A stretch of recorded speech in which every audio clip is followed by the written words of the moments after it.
Hello friends, welcome back hi fi study changing the way of education. दोस्तों, आज की class में हम लोग एक बेहद इम्पॉर्टेंट टॉपिक डिस्कस करेंगे।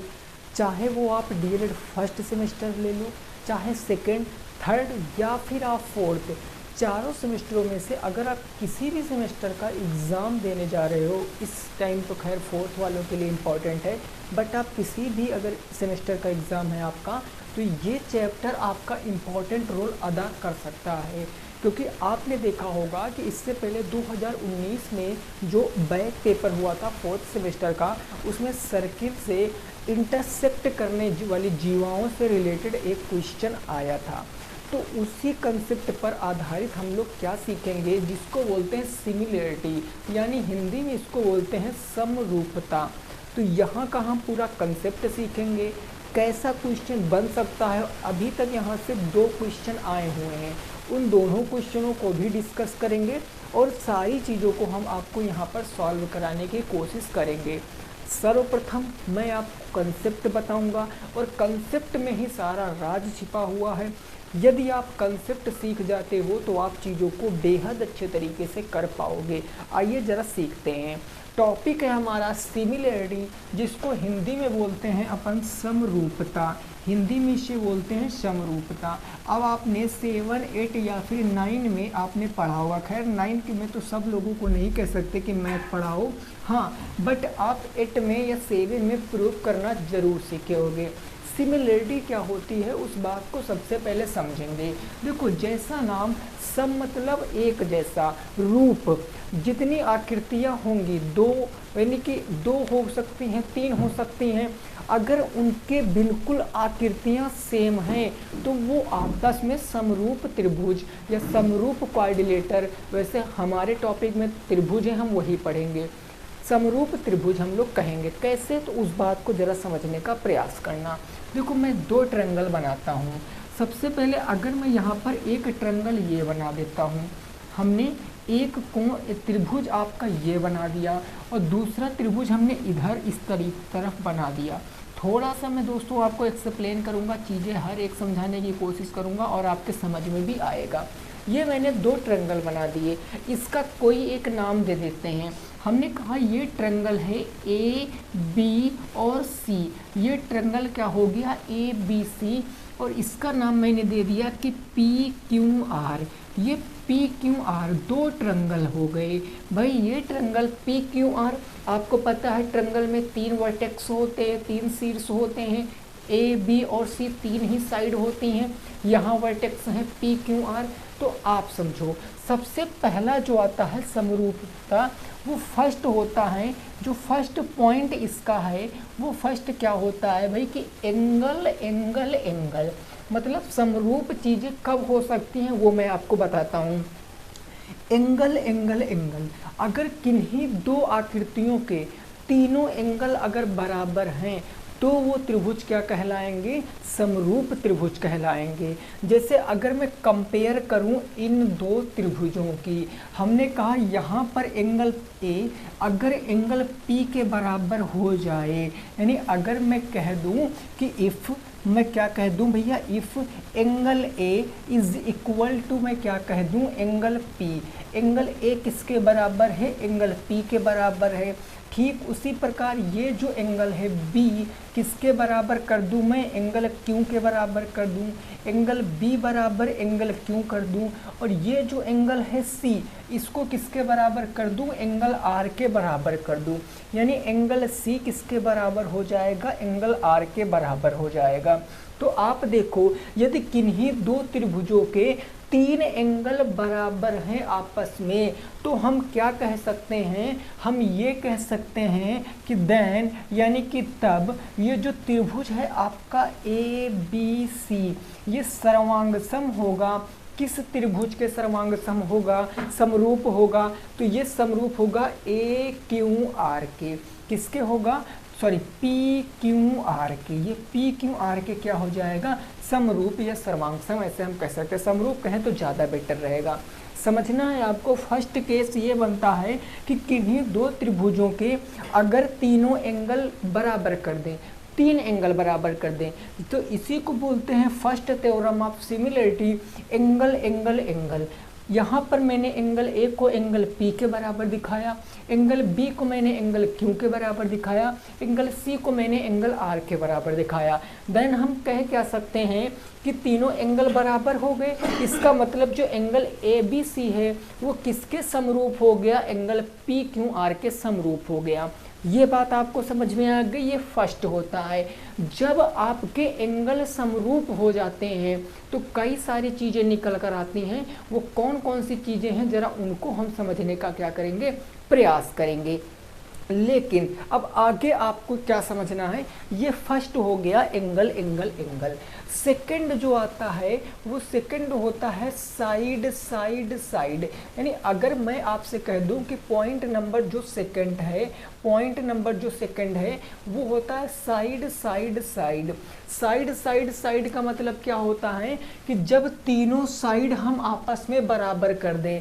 मतलब आप देखो, अगर मैं ए बी को इसी ट्रायंगल की मैं बात कर रहा हूँ, अगर मैं कह दूँ ए बी किसके बराबर कर दूँ, मैं ए बी को बराबर कर दूँ मैं पी क्यू के, तो ए बी किसके बराबर हो जाएगा, पी क्यू के बराबर हो जाएगा। आपको ये याद रखना है कि उधर वाली साइड ले रहे हैं तो इसमें भी उधर वाली ही साइड लेना है। उसके बाद मैं कह दूं ए, ये ए सी भुजा किसके बराबर मैं दिखा दूं, पी आर के बराबर दिखा दूं, तो ए सी किसके बराबर हो जाएगा, ए सी बराबर हो जाएगा पी आर के। ठीक उसी प्रकार बी सी किसके बराबर हो जाएगा, तो बी सी बराबर हो जाएगा क्यू आर के। एक बात आपको याद रखनी है, जैसे इसमें आपने A B by P Q लिखा है तो इसमें आप P R by A C नहीं लिख सकते हो कि ये वाला आप ऊपर लिख दो ये वाला नीचे, नहीं। आपको याद क्या रखना है, जिस ट्रायंगल की भुजा आपने ऊपर रखी है, जिस ट्रायंगल की भुजा आपने ऊपर रखी है तो ऊपर उसी ट्रायंगल की भुजा चलेंगी। ए बी उसी ट्रायंगल की थी, ए सी उसी ट्रायंगल की थी, बी सी उसी ट्रायंगल की थी। नीचे जिस ट्रायंगल को मैंने जिसके कंपेयर दिखाया, हमने इस ट्रायंगल की इस साइड को इसके कंपेयर किया तो इसके नीचे, अब इसके कंपेयर हमने इसको किया तो ये इसके नीचे, अब इसके कंपेयर हमने ये किया तो ये इसके नीचे। अगर तीनों साइड बराबर हो गई हैं, तीनों साइड बराबर हो गई तो यहाँ से भी हम क्या कह सकते हैं, हम ये कह सकते हैं कि जो त्रिभुज ए बी सी है वो समरूप होगा किसके, त्रिभुज पी क्यू आर के। ये बात आपको समझनी है। फर्स्ट हो गया आपका क्या कि तीनों एंगल बराबर होंगे, सेकंड हो गया कि तीनों साइडें बराबर होंगी, और थर्ड और जो इम्पोर्टेंट पॉइंट है, थर्ड और जो बेहद इम्पोर्टेंट पॉइंट है वो क्या है, ये थर्ड पॉइंट ये कहता है कि साइड एंगल साइड। ये पेपर में आ चुका है। साइड एंगल साइड का मतलब दो साइड बराबर होंगी और एक एंगल बराबर होगा। जैसे मैं यही त्रिभुज देता हूँ, मैंने कहा इसमें दो क्या है, साइडें बराबर हैं, या आप इधर ऐसे समझ लीजिए। मैं आपको यहाँ चीज़ें दूसरी तरीके से समझाने की कोशिश करता हूँ दूसरे फिगर से। जैसे हमने कहा कि इफ ट्रायंगल एफ त्रिभुज ए बी सी और त्रिभुज ए बी सी और त्रिभुज पी क्यू आर, दो त्रिभुज बना दिया मैंने। त्रिभुज ए बी सी और त्रिभुज पी क्यू आर में जो ए बी भुजा है ये किसके बराबर है, पी क्यू के बराबर है, और जो बी सी भुजा है ये क्यू आर के बराबर है। ये कंडीशन मैंने दे दिया कि दो त्रिभुज हैं ए बी सी और पी क्यू आर, जिसमें दो साइडें बराबर हैं, ए बी बराबर है पी क्यू के, बी सी बराबर है क्यू आर के। तो क्या ये दो त्रिभुज समरूप होंगे? लॉजिक निकालना दोस्तों। कैसे, देखो जरा मैं आपको फिगर ड्रा करके दिखाता हूँ। सपोज दैट ये हमने कहा आपका ट्रायंगल कौन सा बन गया, ए बी सी बन गया, और ये ट्रायंगल मैं इधर अगर बना दूं तो ये कौन सा ट्रायंगल बना दिया मैंने, पी क्यू आर बना दिया। अब मेरी बात को समझना थोड़ा सा, दो साइडें बराबर हैं, ये जो ए बी वाली भुजा होगी ये किसके बराबर होगी, पी क्यू के बराबर होगी। ठीक है, जो बी सी भुजा होगी ये भुजा ये किसके बराबर होगी, क्यू आर के बराबर होगी। अब आपको क्या पता है कि जो दो भुजाएं बराबर हैं, दो भुजाएं बराबर हैं, इन दोनों भुजाओं से कौन सा एंगल बन रहा है, तो इन दोनों भुजाओं से ये एंगल बन रहा है। अगर ये एंगल अल्फा है तो ये भी एंगल क्या हो जाएगा, अल्फा हो जाएगा। ये कैसे होता है तो मैं आपको बताता हूँ। ये आइसोसेलेस ट्रायंगल है, मतलब समद्विबाहु त्रिभुज है। जब समद्विबाहु त्रिभुज की दो भुजाएं बराबर हो जाती हैं तो उनके संगत कोण भी बराबर हो जाते हैं। अगर ये साइड इस साइड के बराबर है, ये साइड इस साइड के, यानी ये दोनों दो भुजाएं बराबर चल रही थी, तो इन दोनों भुजाओं से जो एंगल है वो भी क्या होगा, बराबर होगा। यानी हम यहाँ पर यह कह सकते हैं कि इस चित्र के हिसाब से जो यहाँ पर एंगल क्या होगा, बी, वो किसके बराबर हो जाएगा, एंगल क्यू के बराबर हो जाएगा। और ये बात आपको समझ में आ गई तो ये प्रूव हो चुका है कि जो साइड साइड साइड ये हो चुका, साइड एंगल साइड, दो साइडें बराबर हैं और एक एंगल अपने आप बराबर हो जाता है। इसीलिए यहाँ पर ये दोनों त्रिभुज क्या हो गए, सर्वांग सम। यानी मैं क्या कह सकता हूँ कि जो त्रिभुज आपका ए बी सी है ये हो गया समरूप किसके, त्रिभुज पी क्यू आर के हो गया। नोट कर सकते हो दोस्तों। यहाँ से क्वेश्चन कैसे आएगा वो मैं अभी आपको दे रहा हूँ, आपको बताना है उस क्वेश्चन का राइट आंसर। ठीक है ना। ये कंसेप्ट अगर आपको समझ में आया है तो देखना क्वेश्चन का जवाब आप कितनी आसानी से और कितने बेहद अच्छे तरीके से दे पाओगे, ये आप खुद अभी देख पाओगे कि हाँ हमें सब कुछ समझ में आ गया। ठीक है ना, नोट कर लिया। अब इस पर बेस्ड मैं आपको एक एग्जाम्पल देता हूँ, उस एग्जाम्पल को सॉल्व करने की आपको कोशिश करना है। ठीक है ना, मैं एक एग्जाम्पल दे रहा हूँ, उसको सॉल्व करके आप उसका उत्तर दोगे। देखो कैसे भैया, तो मैं आपको उस क्वेश्चन को करा रहा हूँ। यहाँ तक देखो बात क्लियर, एग्जाम्पल नोट कर लेना, ये आपको आगे भी काफ़ी ज़्यादा काम आएगा। सीटेट में भर भर के क्वेश्चन आएंगे, यहाँ से आप देख लेना। देखो जैसे मैं एक क्वेश्चन दे रहा हूँ, फर्स्ट क्वेश्चन नंबर मैंने दे दिया, मैंने दो फिगर बना दिए, मैंने ऐसे करके दो फिगर आपके सामने ड्रॉ कर दिए हैं। ठीक है ना, दो फिगर हमने ड्रा कर दिए। इसका नाम मैंने कहा ए बी और सी, इसका नाम मैंने कहा पी क्यू और आर है। ठीक है ना, हमने आपसे कहा कि जो ए बी है, हमने आपसे कहा इस क्वेश्चन में कंडीशन दी गई है कि ए बी बराबर है 6 सेंटीमीटर, ए बी बराबर है 6 सेंटीमीटर और बी सी बराबर है किसके, 5 सेंटीमीटर के, और जो क्यू आर है वो किसके बराबर है भाई, क्यू आर। ठीक है ना, ये क्यू आर किसके बराबर है, अगर ए बी बराबर हो गया किसके, तो ए बी बराबर हो गया 6 सेंटीमीटर, बी सी बराबर 5 सेंटीमीटर, क्यू आर बराबर 15 सेंटीमीटर। तो आपसे पूछे है पी क्यू की लंबाई क्या होगी, पी क्यू की लंबाई क्या होगी, बता दो भैया इस क्वेश्चन में। और कंडीशन ये है कि ये दोनों समरूप हैं, सिमिलर ट्रायंगल हैं। ये मैंने लिखा नहीं बट टॉपिक ही लिखा है तो आप समझ सकते हो। ये दोनों ट्रायंगल क्या हैं, सिमिलर हैं। ठीक है भाई, क्लियर। अब देखो आप इसको कैसे लगाओगे, आपको लगाने को सीधा सा फंडा आपको पता है। क्या पता है कि हमें पता है ये दोनों अगर समरूप हैं तो इनकी ये साइड इस साइड के बराबर हो जाएगी, समरूप है ना। तो मैं क्या कह सकता हूँ कि ए बी किसके होगी बराबर, पी क्यू के बराबर। तो ए बी पी क्यू के बराबर हो गया। उसके बाद आप देखो तीनों साइड ना लिखो, आपको बताना क्या है, आपको बताना है कौन सी भुजा, पी क्यू। ये ए बी बराबर पी क्यू, ये भुजा बताना है ना, बस। अब आप देखो क्या और दिया गया, बी सी, यानी ये बी सी किसके बराबर हो जाएगा, ये क्यू आर के बराबर हो जाएगा। और डाटा आपको लिखने की ज़रूरत नहीं है क्योंकि दो ही से आप इस वैल्यू को निकाल सकते हो, क्योंकि तीन साइडें आपको पता है। मान रखो ए बी दिया गया है 6 और पी क्यू आपको बताना है बराबर, बी सी कितना दिया गया है 5 और क्यू आर कितना दिया गया है तो 15। अब इसका उत्तर आप देखो चुटकियों में बता सकते हो, 5 × 5 5 × 3 = 15, 3 जाएगा उधर गुणा करेगा पी क्यू एक कम पी क्यू, यानी पी क्यू की जो वैल्यू है वो कितनी आ जाएगी आप बताओ। पी क्यू की वैल्यू आ जाएगी 18 सेंटीमीटर। इस क्वेश्चन का क्या है, बिल्कुल सही जवाब है। नोट कर सकते हो 18 सेंटीमीटर क्या हो जाएगा, इस क्वेश्चन का बिल्कुल राइट आंसर हो जाएगा। ठीक है ना, ठीक है ना भाई, क्लियर बात हो गई कि नहीं हो गई, जरा आप हमें बताओ। ओके, अब देखो, अब इसमें चीज़ें थोड़ा सा ऐड होती जाएंगी, इसमें चीज़ें थोड़ा सा ऐड होती जाएंगी और आपको देखो कैसे घुमाया जाएगा क्वेश्चन में।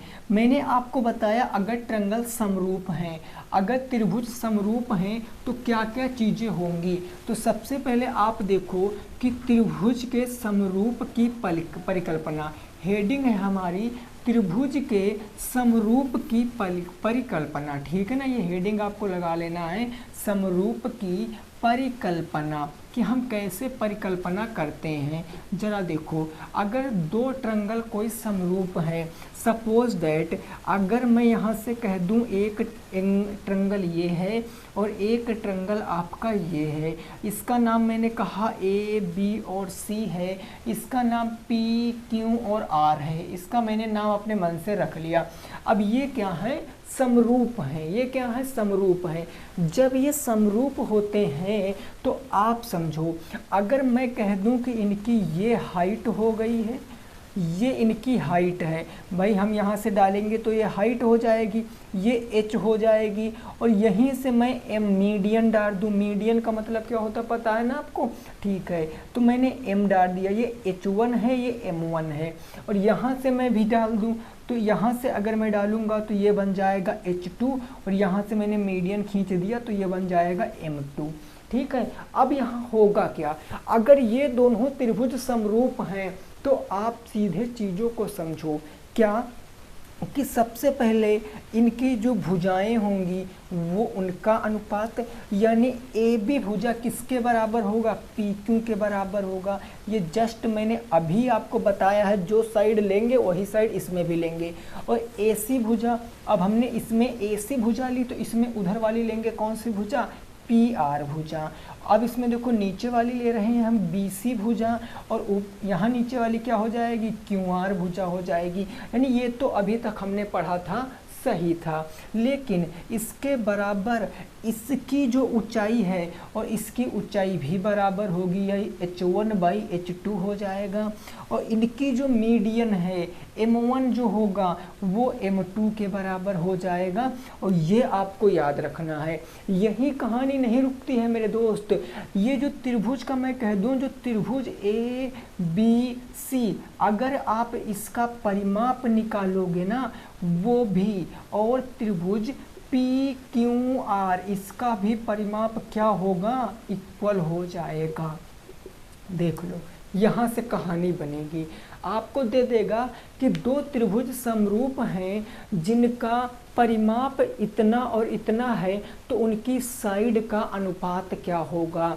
तो याद रखना, अगर त्रिभुज समरूप हैं, क्वेश्चन में साफ मेंशन करके देगा कि when two triangle are similar, अगर दो त्रिभुज समरूप हैं तो उनकी जो साइड का अनुपात होगा वही अनुपात उनकी ऊंचाई का होगा, वही अनुपात उनकी मीडियन का होगा, और वही अनुपात उनके क्षेत्रफल का होगा, सॉरी परिमाप का होगा। विशेष रूप से आपको ये याद रखना कि जिस ट्रायंगल की भुजा आपने ऊपर लिखी है उसी ट्रायंगल का सारा मटेरियल आप ऊपर लिखोगे, जिस ट्रायंगल का मटेरियल आपने नीचे लिखा है उसी ट्रायंगल का मटेरियल आप नीचे लिखोगे। इसको आप पूरा उल्टा भी लिख सकते हो, अगर आपने इस वाले का सारा ऊपर लिख दिया तो आप इस वाले का सारा नीचे लिखोगे। बस इतनी बात आपको याद रखना, और ये बात इतनी इम्पॉर्टेंट है कि देखना इससे आप कहाँ कहाँ तक के क्वेश्चनों को सॉल्व करोगे। ये बात बेहद इम्पॉर्टेंट है, समझ गए हो ना। एक बार इसको आप नोट कर लीजिए, फिर हम आगे बढ़ते हैं, ठीक है ना भाई। एक बार आप इसको नोट कर लीजिए, क्लियर हो गया, समझ गए हो ना। अब देखो ये तो यहाँ तक बात थी, लेकिन अब इसमें क्षेत्रफल का अगर अनुपात आएगा तो आप कैसे लगाओगे? तो आपको याद रखना ये दोनों त्रिभुज क्या हैं, समरूप हैं, इतनी बात चल रही है। तो जो त्रिभुज ए बी सी का जो क्षेत्रफल होगा ना, जो त्रिभुज ए बी सी का क्षेत्रफल और जो त्रिभुज आपका पी क्यू आर का क्षेत्रफल, अगर इनका अनुपात निकालने को आएगा तो आपको याद रखना है कि ये जो भुजा आपकी इतना सारा जो बवाल दिया गया है ना, यानी A B by P Q, इसका स्क्वायर करोगे आप और यही बराबर हो जाएगा बी सी, और बाई किसके हो जाएगा, क्यू आर के, इसके स्क्वायर के हो जाएगा, और यही बराबर किसके हो जाएगा, एच बी सी बाई किसके भाई, तो B C by Q R के बराबर, इसका square plus h1 by h2 का स्क्वायर प्लस इक्वल, सॉरी ये बराबर है प्लस नहीं, ठीक है ना, m1 बाई m2 का स्क्वायर। और ऐसे करके इसको किसके बराबर दिखाओगे, त्रिभुज ए बी सी का परिमाप, त्रिभुज ए बी सी का परिमाप और बटे क्या हो जाएगा, त्रिभुज पी क्यू आर का परिमाप, इसके स्क्वायर के बराबर ही होगा। इस बात को आपको याद रखना है। बस अगर आप क्षेत्रफल का अनुपात निकालोगे ना, तो ये जितनी कंडीशन दी गई है सबका वर्ग कर दोगे, बस सबका क्या कर दोगे, वर्ग कर दोगे, ठीक है ना। अब मैं एग्जांपल इसके ऊपर दूंगा, अभी आप तभी समझ पाओगे, एक बार आप इसको पहले नोट कर लो, एक बार इसको आप नोट कर लो, फिर मैं एग्जांपल दूंगा तो आप उसको बहुत अच्छे तरीके से समझ पाओगे, ठीक है ना भाई। क्लियर, इतनी बात क्लियर हो गई है। अब देखो, अब मैं आपको इस पर एग्जाम्पल दे रहा हूँ, उसको आप समझोगे। एग्जाम्पल जो है उसको आप समझिए और देखना कितने अच्छे से आप क्वेश्चन को लगा पाओगे। बस थोड़ा सा और रुकना, फिर क्लास ओवर ही हो जाएगी, क्योंकि छोटा सा कंसेप्ट था, लेकिन ये कंसेप्ट बेहद इम्पॉर्टेंट है आपके एग्ज़ाम के लिए, क्योंकि यहाँ से क्वेश्चन अगर बन गया तो ये मान के चलिए फिर आपने अगर पढ़ा नहीं है तो छोड़ने के सिवा आपके पास कोई दूसरा रास्ता नहीं होगा। देखो, जैसे मैंने कहा कि यदि दो त्रिभुज समरूप हैं, यदि दो त्रिभुज समरूप हैं जिनके क्षेत्रफल का अनुपात, या हम ऐसे कहें जिनका क्षेत्रफल 64:49 है, तो कहा गया है उनके परिमाप का अनुपात बताओ, उनके पेरीमीटर का रेशियो बताना है, उनके पेरीमीटर का अनुपात बताओ। ये क्वेश्चन आ गया तो आप कैसे लगाओगे बताओ। क्वेश्चन इसी लैंग्वेज में आएगा, मेंशन करके देगा कि when two triangle are similar, अगर उनके एरिया जो क्षेत्रफल है ना उनका रेशियो कितना 64:79, then what is the ratio of its parameter या देयर पैरामीटर, ठीक है ना। ये आपको याद रखना है कि त्रिभुज के समरूप हैं। अगर आपको पता है कि अगर त्रिभुज समरूप हैं तो आपको पता है कि त्रिभुज ए बी सी का जो क्षेत्रफल होगा, है ना, वो बटे किसके, पी क्यू आर। हम मान ले कोई भी, भाई नाम हमें नहीं पता, हमें क्वेश्चन में नाम दिया नहीं गया, तो हम मान लेते हैं कि यही क्षेत्रफल, यही नाम रहा होगा A B C P Q R, तो नाम हमने यही रख लिया। ये किसके बराबर होगा, तो ए बी बाई किसके बराबर होगा भाई, A B by P Q, इसके वर्ग के, और ये किसके बराबर होगा, B C by Q R के वर्ग के, और ये फिर किसके बराबर होगा, A C by P R के वर्ग के, है ना। और यही किसके बराबर होता है, h1 बाई h2 के वर्ग के, यही बराबर हो जाता है m1 बाई m2 के वर्ग के, और यही किसके बराबर हो जाता है, परिमाप, इनके परिमाप के वर्ग के, परिमाप of triangle A B C, और परिमाप किसका यहाँ हो जाएगा, त्रिभुज पी क्यू आर का। यही तो मैंने अभी बताया था। अभी यही तो बताया था। अब आपको पता जब ये सारा कुछ बराबर है, आपको रिलेशन डायरेक्ट यहाँ से यहाँ का पूछे है। देखो क्वेश्चन में एरिया दिया गया है दोनों का और आपसे क्षेत्रफल का अनुपात पूछे है, तो ये सारी बीच वाली चीज़ अगर बराबर ही है, ये सारा कुछ बराबर है, तो हम डायरेक्ट ये भी तो कह सकते हैं कि त्रिभुज ABC का क्षेत्रफल, त्रिभुज ABC का क्षेत्रफल बटे होगा त्रिभुज PQR का क्षेत्रफल, और ये किसके बराबर हो जाएगा, त्रिभुज ABC का परिमाप, त्रिभुज ABC का परिमाप और बटे होगा त्रिभुज PQR का परिमाप। किसके बराबर होगा, परिमाप। इनके वर्ग कर दें हम डायरेक्ट, है ना। अब आप देखो इसका वैल्यू रखो, एक का है 64 तो 64 हो गया, और दूसरे का है 49, और यहाँ पर है आप देखो स्क्वायर लाओगे तो स्क्वायर रूट हो जाएगा, बराबर उधर बचेगा त्रिभुज ABC का परिमाप बटे त्रिभुज PQR का परिमाप।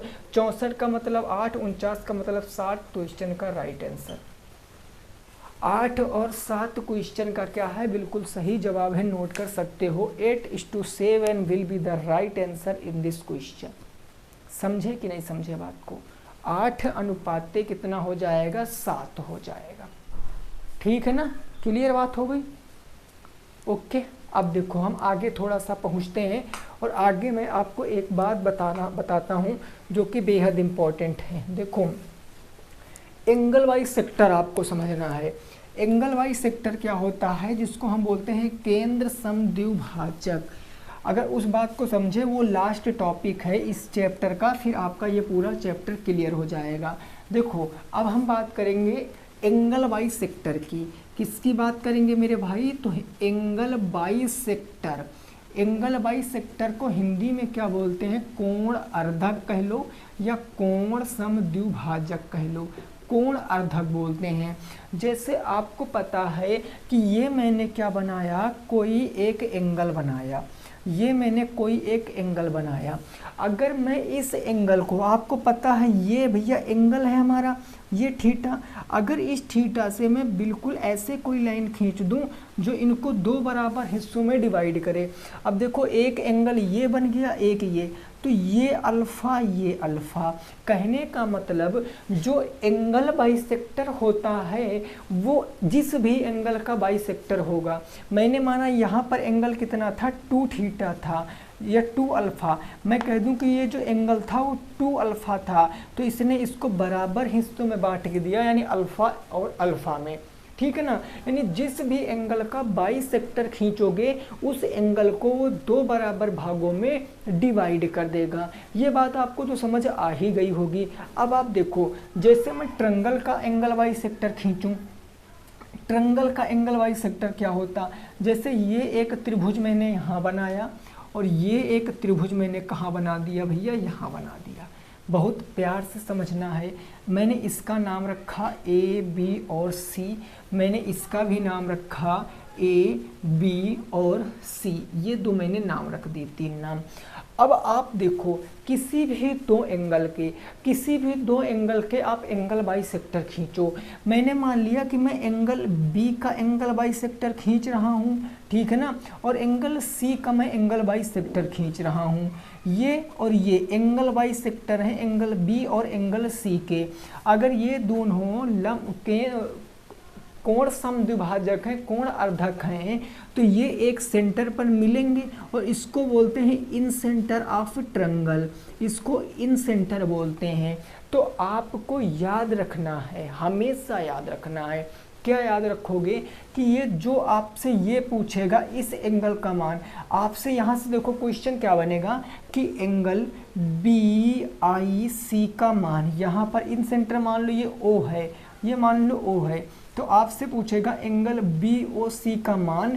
तो एंगल BOC का मान क्या होगा, ये जो एंगल A है ये प्लस में 90/2, या हम इसको ऐसे लिखें, हम लिखेंगे 90 प्लस में एंगल A/2, ऐसे लिखेंगे 90 प्लस एंगल A/2 ये कब है, जब ये अंतः समद्विभाजक है। इन सेंटर का मतलब क्या होता है, अंदर हो रहा समद्विभाजक। कहाँ हो रहा, अंदर। अगर अब यहाँ मैं बाहर की बात कर दूं तो बाहर एंगल बाइसेक्टर कैसे बनेंगे भाई, अगर मैं इस लाइन को आगे बढ़ा दूं और मैं इस लाइन को भी आगे बढ़ा दूं, ये दो लाइनें मैंने आगे बढ़ा दिया तो एंगल यहाँ देखो ये बन रहा है और यहाँ ये एंगल बन रहा। अब इनका मैं एंगल बाइसेक्टर खींच दूं, भाई हमने ये खींचा और ये खींचा, ये दोनों आकर जिस भी पॉइंट पर मिलेंगे इस पॉइंट को बोलते हैं हम ऑर्थो सेंटर। इसको क्या बोलते हैं, आर्थो सेंटर बोलते हैं। इसको भी हम O से रिप्रेजेंट करते हैं। अब अगर आपसे यहाँ पूछेगा कि एंगल BOC का मान क्या होगा, तो याद रखना है ये होगा 90 माइनस के एंगल A/2। बस इतनी बात आपको याद रखनी है कि जब इन सेंटर होगा, जब त्रिभुज का इन सेंटर होगा और किन्हीं दो एंगलों का एंगल बाइसेक्टर खींचेंगे तो जो इस एंगल का मान होगा वो इस एंगल का आधा करके 90 में जोड़ देंगे, ठीक है ना। और अगर बाहर के ऑर्थो सेंटर है तो अगर आपसे इस एंगल का मान पूछेगा तो इस एंगल का आधा करके 90 से घटा देंगे, आपको पता चल जाएगा, ठीक है ना। एक एग्जाम्पल दे रहे हैं जिसका जवाब आपको कहाँ बताना है, मैं ही बता देता हूँ। ये मैंने एग्जाम्पल दिया, हमने कहा ये त्रिभुज है, ये त्रिभुज है जिसमें एंगल जो आपका मैंने कहा ये M है, ये N है, ये O है। यहाँ पर MN का क्या खींचा गया, एंगल बाइसेक्टर, ये एंगल बाइसेक्टर खींचा गया और O का एंगल बाइसेक्टर, ये A का एंगल बाइसेक्टर, ये O का, ये यहाँ पर मिले, ये O पॉइंट है। अगर आपसे पूछा क्या गया है, अगर ये एंगल जो है आपका, ये एंगल आपका कहा गया 60 डिग्री का है तो आपसे पूछा है कि एंगल MNO का मान, MNO का मान। खैर चलो ये आसान है, इसका जवाब कमेंट बॉक्स में बता देना, आसान है, नहीं तो मैं इसको कल ज़रूर सॉल्व कराऊंगा क्योंकि मैं इस पे ऊपर क्वेश्चन तो भी लेकर आऊँगा ना। तो इस एंगल का मान आपको बताना। ये एंगल बाइसेक्टर है, ये जो ON भुजा है और O भुजा है, ये O और O, ये O और O, एक को O मान लेना, एक को O डैश मान लेना। ये दोनों क्या हैं, एंगल बाइसेक्टर हैं, एंगल M और एंगल N के, O के। तो आपको बताना एंगल MNO का मान, यहाँ एंगल MN और O, इस एंगल का मान बताना। सॉरी यहाँ थोड़ा सा भाई सही कर लेना, यहाँ बताना एंगल NO डैश O का मान, यानी इस एंगल का मान आपको बताना है, इस एंगल का मान आपको बताना, थोड़ा सा सही कर लेना, ठीक है ना, इस एंगल का मान बताना। तो आपको चीज़ें समझ में आई हैं कि नहीं आई हैं। सिमिलरिटी आधे घंटे का टॉपिक था, लेकिन यहाँ से आपको पूरे अगर आ गया तो 2 नंबर देगा, और 2 नंबर का मतलब आप समझ सकते हो 25 में से 2 कितने % हो गया, तो 25 में से 2 मेरे भाई 8%, यानी कि यहाँ से जो क्वेश्चन होगा 8% का क्वेश्चन आएगा संपूर्ण पेपर का। तो उम्मीद करते हैं आपको चीज़ें समझ में आई हैं। चीज़ें समझ में आई तो वीडियो को लाइक करिए, चैनल को सब्सक्राइब करिए। मिलेंगे आपसे नेक्स्ट क्लास में। जय हिंद, जय भारत और वंदे मातरम।